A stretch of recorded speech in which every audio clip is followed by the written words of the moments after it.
नमो तस् भगवतो अरहतो सम्मा सम्बुद्धस्स।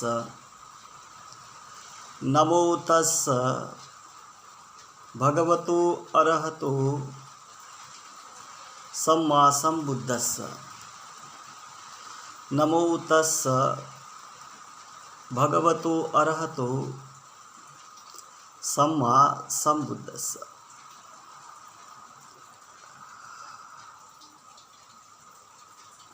वर्षावास का ये पवित्र काल हम सभी बौद्ध जनों के लिए बड़ा महत्वपूर्ण ऐसा काल है। अब कुछ महीने ही, कुछ दिन ही रह गए हैं, तो इस वर्षावास में हमें अपने जीवन को सही रास्ते पे ले जाने के लिए, अपने जीवन का सही उपयोग करने के लिए ये वर्षावास का काल हमें प्रेरणा देता है कि कैसे हम अपने जीवन को समझें, कैसे हम अपने मन को समझें, कैसे हम धम्म को समझें, कैसे हम धम्म को अपने जीवन में उतारें, उसका आचरण करें। ये जो काल है, ये जो वक्त है, ये बड़ा महत्वपूर्ण ऐसा वक्त हमारे लिए है। तो आज हम जिस विषय पे चर्चा करने वाले हैं वो बड़ा महत्वपूर्ण ऐसा विषय है। भगवान बुद्ध के काल में ये जो घटना घटित हुई है वो आज हम देखेंगे। नंदोपनंद नाम का एक नागराज बड़ा ही शक्तिशाली और ताकतवर था। उसके पास अनेक प्रकार की रिद्धि सिद्धियाँ थी, रिद्धि बल युक्त था, और इसी के वजह से वो बड़ा अहंकारी था, अभिमानी था,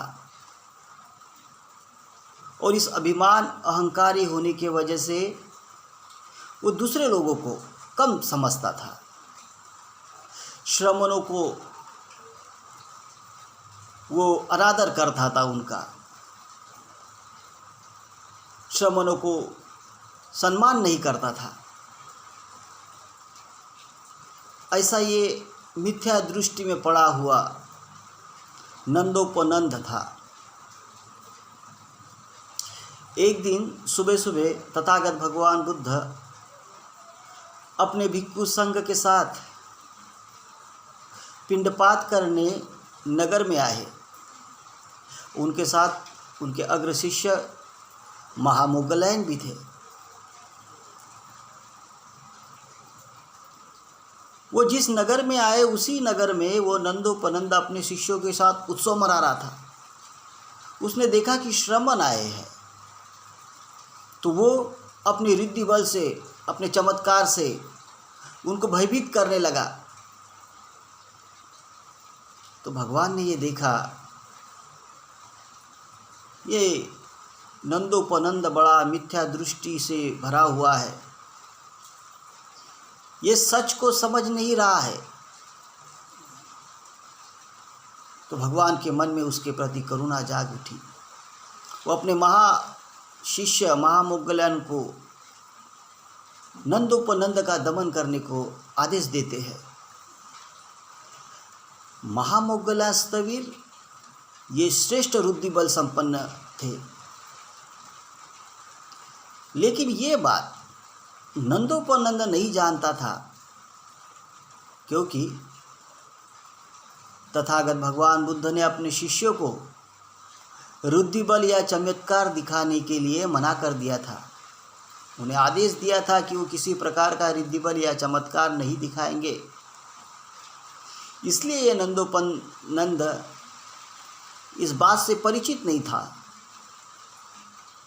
कि भिक्षु संघ के पास भी ये रिद्धि बल होते हैं। उस वक़्त महामोग्गलैन ने अपने रिद्धि बल के प्रभाव से नंदोपनंद के रिद्धि बल को नष्ट कर दिया, उसका प्रभाव खत्म कर दिया। नंदोपनंद बड़ा हैरान हो गया, बड़ा आश्चर्यचकित हो गया और फिर उसने अपनी हार स्वीकार की। वो समझ गया कि इस दुनिया में, इस जगत में बुद्ध धम्म और संघ ही श्रेष्ठ है। तो तथागत भगवान बुद्ध को वंदन किया, नमन किया और भगवान से याचना की कि मुझे बुद्ध धम्म और संघ को मुझे शरण स्थान चाहिए, शरण दीजिए। और वो बुद्ध धम्म संघ को शरण गया। ये जो वाक्य हुआ, ये जो घटना हुई, ये जयमंगल अट्ठगाथा में इसका बड़ा ही सुंदर तरीके से जय जयकार किया गया है। जयमंगल अट्ठगाथा में कहा गया है, नंदोपनंद भुजगं विउद्धं महेद्दी पुत्तेन थेर भुजगेन धमापयन्तो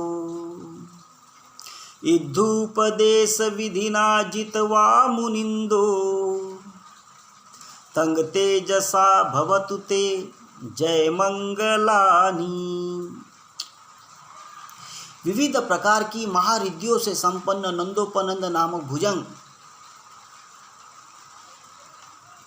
अपने पुत्र स्थविर महामोग्गलैन से, रिद्धि बल से और अपने उपदेश से उन भगवान बुद्ध ने उस नंदोपनंद को जीत लिया, उसको अपना बना लिया। ऐसे प्रभाव से भगवान के, ऐसे उनके तेज से आप सबका जय हो, मंगल हो। इस तरह से ये जय मंगल अट्ठगाथा में ये गाथा आई हुई है।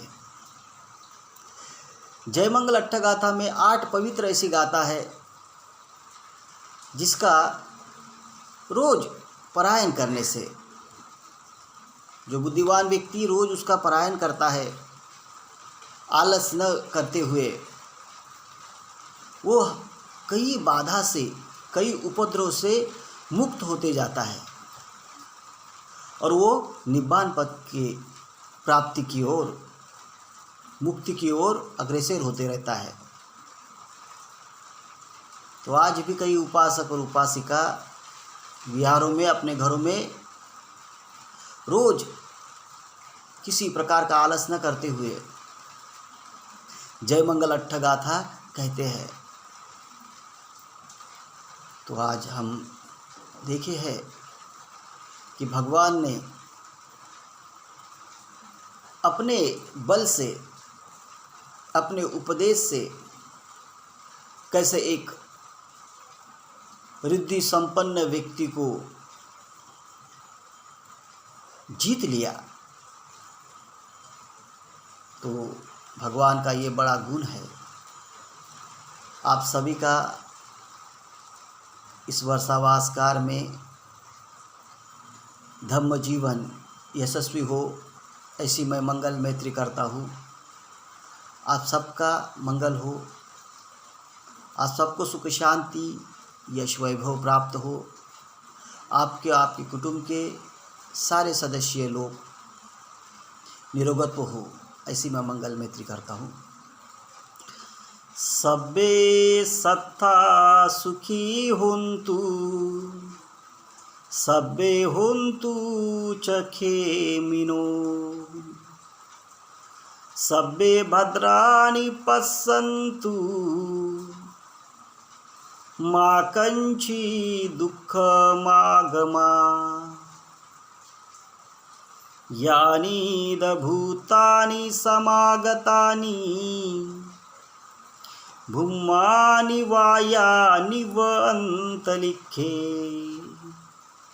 सब्बेव भूता सुमना भवन्तु, अथोपि सकच्च सुनन्तु भासितं, तस्मै भूतानि सामेत सब्बे, मेतं करोत मानुषीया पजाय दिव्याचरतोक्षरन्ति बली तस्माहि ने रखत अपमत्ता। साधु साधु साधु। नमो बुद्धाय। जय भीम।